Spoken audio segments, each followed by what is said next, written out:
From England. This is Lewis Hart for Boxing Social in association with Empire Fight Store, Forged Irish Stout, freebets.com. Delighted to be joined with Moses Itauma. It's late on Thursday and you are out fighting tomorrow on Friday. Suppose how are things or how are things and looking forward to tomorrow? Everything's good. I'm excited. I'm excited to get back in there. Obviously, I haven't had a fight since December 2nd, I believe. So it's good to get back in the mix again. I was going to say, like, what is that like? Because it's been, by your standards, not having a fight in 3 months there's no shame in that. But for you, last year, how you had 7 fights in about a 12-month period, what's that been like having, I suppose, that extra time off in a sense till March? I know you was obviously in camp with Tyson, but it's annoyed me because obviously, I want to fight and I ain't got fights coming up here. It just does my head in. Obviously, I can't help the fact that Tyson got cut in sparring, and I'll just control what I can. And I'm excited. Next week, tomorrow, sorry, we're back up. What has been frustrating is there's some, I suppose, some nice thing to have some downtime because I know you're always saying about not wanting to overtrain. So I suppose you learn sort of being patient and not sort of training too hard. Or I've been training before Christmas, so I'm definitely ready for this fight.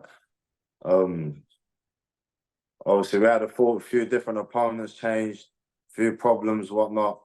Obviously, I was meant to fight a couple of weeks ago, but it's all coming together. It's all coming together. And I suppose you look at last year and maybe as your apprentice year when you was learning the pro game, learning the pro ranks. Do you feel like now when it comes to 2024, this is a time where things do get serious and you're gonna have like real serious fights in 2024, starting off with tomorrow. Boxing's always been serious. It's always has been serious. It's never a joke. When you obviously step into the ring, there's a chance of you getting seriously hurt or injured. So it's never really a joke thing. But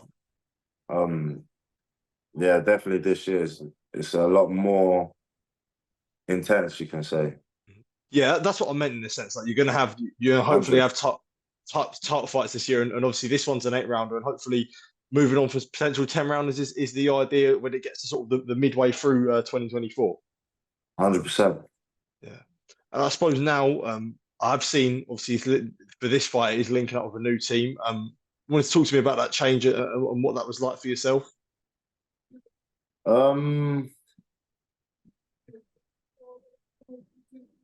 I don't really have too much to say about it. Obviously, I wasn't really happy with my training at home, and yeah, then I kind of had to look for something different.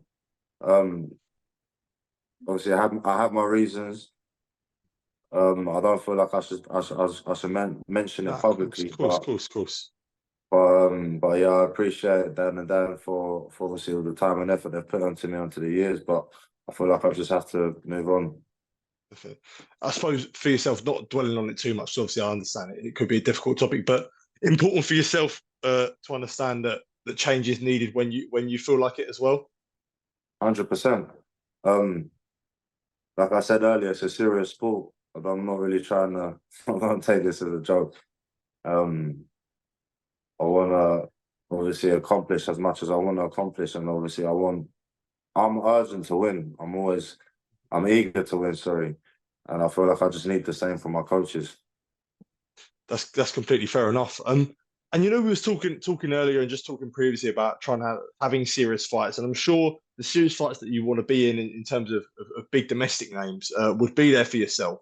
I suppose is there ever a fear for yourself when it comes to domestic level guys? Name guys you've previously mentioned like Sol Dacres and this and that. They may not.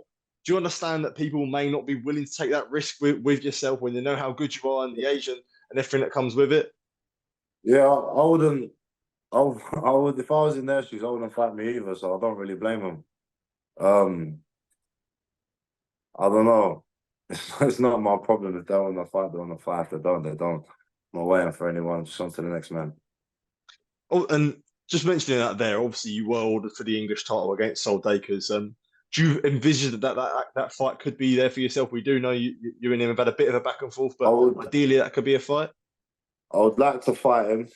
I'd love to fight him. But if he's not available, he's not available. We've offered the fight to him. He's declined it. Wish him luck in his career, and we're just moving on to the next man. And moving on, It's on a, sorry. The thing is with Solomon, I just want what he's got, and obviously the English title is something that I want, and it's whoever it is, whoever's holding it. But I feel like I can even beat Solomon without a training camp tomorrow.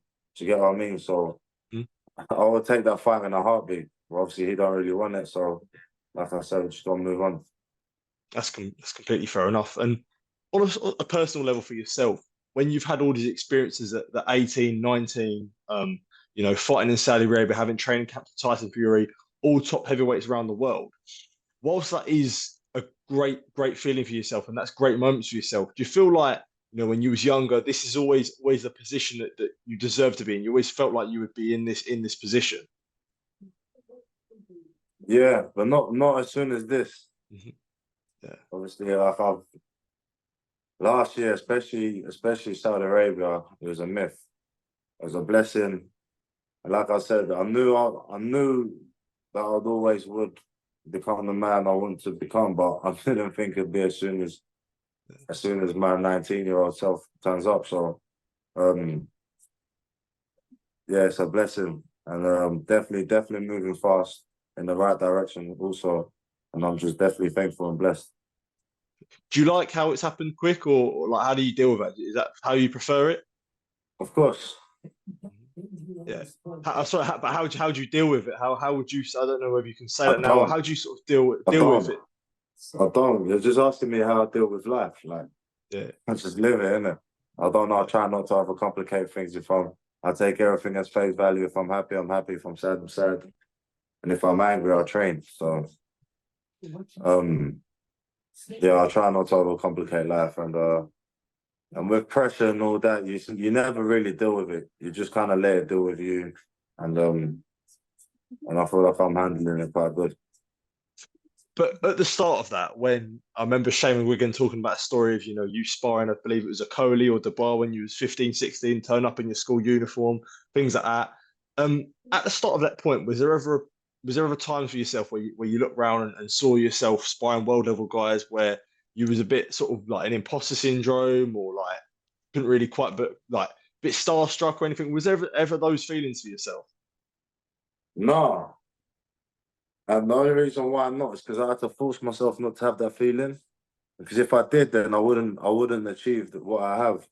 I feel like if I'm starstruck and I'm like, wow, like I'm here, then you know that could be your last thought. So I kind of just kind of have my career, and then after my career's all set and done, I can pat myself on the back and I said, oh, but at the minute, I just feel like everything I've achieved, it just goes to the back of my mind. Did you feel like then you had to work harder to earn your respect? Because, you know, not, and this isn't me being disrespectful to the guys that you I spar, but they really, could. although sorry to cut you off, but No, no. I don't really care about people's respect. Do you know what I mean? Everyone's got an opinion. Everyone's got a view. So I don't really care about people's respect. As long as I live true to myself, that's all that matters. That's fair enough. And one person's respect that I suppose you definitely earned was Tyson Fury. He had a nice words for yourself on Instagram this morning. And just in camp with him, I'm sure you've had loads of questions about your camp with Tyson Fury. But sharing that and having that, what was that like as an experience? Not just with Tyson, but I suppose with the whole family and everyone around it as well. No, it was blessed. It was blessed. Um, Obviously, Tyson's been there, done that with what I want to do. So asking him questions, kind of just like, oh well, go trying to find some answers to the questions I've asked. It was 100% a blessing being around the camp, being to see what world level camp is like, world level sparring, and even being around his brother Shane. Shane was a very obviously he's seen boxing from an outside perspective, so even him dropping wisdom on me, yeah, definitely appreciative. I was going to say that there. I was watching your interview earlier with Umar on Box Nation, and you were talking about the importance of Shane of sometimes it's good to have that outside knowledge from where you may not 100%. understand. You was explaining there how you may not understand things in the ring that he may understand. So it must be nice to sort of share his opinion as well. 100%. There's just some things that you don't see while being in the action. You have to look at it from the outside, and obviously, I don't believe there's anyone that cares about Tyson more than his own brother. That's obviously in his team. So obviously, with what Shane tells Tyson, I think it's like no bullshit, because it's a serious business. It's a serious sport. And yeah, speaking to Tyson, speaking to Shane, even being with Sugar, it was yeah, it's definitely something to remember. You mentioned there about being in a world level training camp. How much do you feel like seeing that, and Tyson, who's been in multiple world level training camps, and it doesn't get bigger for an undisputed one. So seeing that, how much do you feel like that? Yet again, the knowledge that you can gain from that, eventually, when you get to the world level training camps, you know what it'll be like in a way. Yeah, 100. I feel like every camp I've been to, they don't do too much too different. So, I can't lie. I forgot what the question was. That's what I was saying. Like, what knowledge can you gain from being a world level camp eventually when you get to that position? I realize rest is important as training. Sparring is the most important thing, matter of fact. Getting a good balance. It's just not training. Make sure you enjoy yourself. And yeah, just so much. For sure. Moses, just want to say thank you for taking time to speak to me. It's always good to catch up with you. I do appreciate it. And yeah, all the best for tomorrow night, mate. Top man. Thank you very much. Thank you. Cheers, mate. Thank you.